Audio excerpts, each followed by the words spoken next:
So how's Comic-Con for you so far? It's been great. We love Comic-Con because we get to be here for the fans who are why we get to do what we get to do. So we love it. Okay, so you just started shooting, right? So you're not that far in, but what can you say about season 3? It's big so far, for sure. Our first episode has taken us 11 or 12 days to shoot. We usually get 8. So it's definitely, I feel like we've been shooting an action film or something, which is awesome. And we are headed to Neverland, and we are on a boat, and it is wet and it is messy. Michael and Colin said that it's kind of, everyone has the same goal. They're going for Henry and they want to help him, but to do that, all these people who kind of don't really love each other have to work together. Yeah. Robert said that kind of goes away, goes out the door, like 2 minutes after you get on the boat. So who is your ally on the boat? Well, Emma sort of, as always, sort of ends up a lone ranger. She's sort of realizing that even though there are these conflicts on the boat, the conflicts are coming from everyone's sort of desperate desire to get Henry back. The conflict isn't coming from, oh, I hate you and I hate you. And, it's coming from this desperate need in everyone's heart to make this right. And sometimes the deepest conflict comes out of that kind of desperation, and so you get to see that happen. And then, Emma has had to work things out on her own her whole life, and so she's once again in a situation where she's sort of left to figure out how to make it so that we can overcome those conflicts and come together in order to accomplish what we need to accomplish. And will be taking the lead because she's very leader type role. She always takes that. Yeah.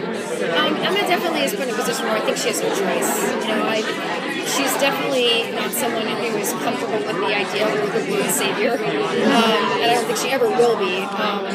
But she is a survivor, and so she will do whatever it takes in a moment to survive. If that means backing down, then she'll back down, and if that means leading, then she'll lead. So her decisions are always inspired from a survivor mentality.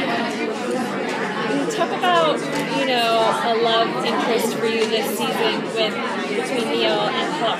Have you heard anything? I don't know for sure what's going to happen. I don't know if anyone knows for sure what's going to happen. I do know that it definitely makes it complicated that at this point Emma thinks Neil is probably dead.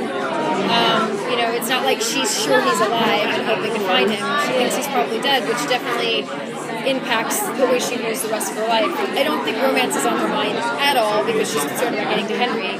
But I do think that she is a kindred spirit with him and is definitely connected to him in certain ways, and they have a lot in common in terms of their past and their backgrounds and being survivors and having to do whatever it takes to survive in certain ways. And so, I think that there will be a connectedness between her and Hook, and then I don't know what will happen when Neil comes back. She was able to say I love you, but in only the most dire of circumstances, and it's a lot easier to be vulnerable in that moment than it is in a normal moment. And so, there's always going to be some complications there.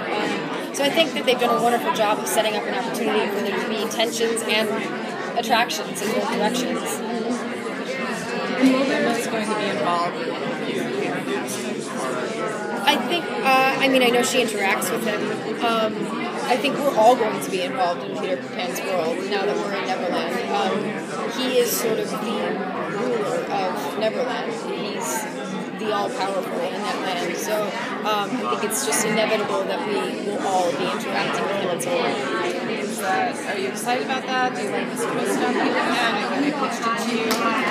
I do like it. I think that when things are really unexpected, they become very exciting. No one expects Peter Pan to be a villain, and so for them to flip that around and say, this character that we've always thought was this warm, fuzzy, character that maybe we're going to see the darker side of all that, and also the darker side of Neverland.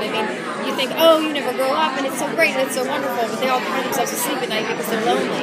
So it's like, so they're really sort of taking stories where you really have only gotten one perspective on it, and when you look at the reality of the flip side of that, you go, oh wait, that really seems possible actually, I didn't really think about that because they're all kids who don't have their parents. They're all heartbroken, so they get to run around and be free and do what kids do, but at the end of the day, they don't have parents. And that's heartbreaking. And so they really sort of, I just think they do such a wonderful job creatively of opening our minds to seeing these stories differently and opening our minds to considering people's circumstances differently. We can all look at things like the grass is always greener, and they're going, sure, if you don't understand what's growing in the grass, and so it really is. I think it's going to be an exciting season because I think this particular land and the rules of this land that they've established open up new possibilities for all of us and sort of force all of us to deal with ourselves. And that means that there's a tremendous amount of depth to the relationships going on, and including between Snow and Charming and Emma and Henry and everyone else, and Neil and Emma at some point, and Hook and Emma and Regina and all of us, and we're forced to deal with our pasts, and we're forced to deal with what's inside of ourselves in this land. And so the sort of intimacy of the emotions this season is going to be at a whole different level.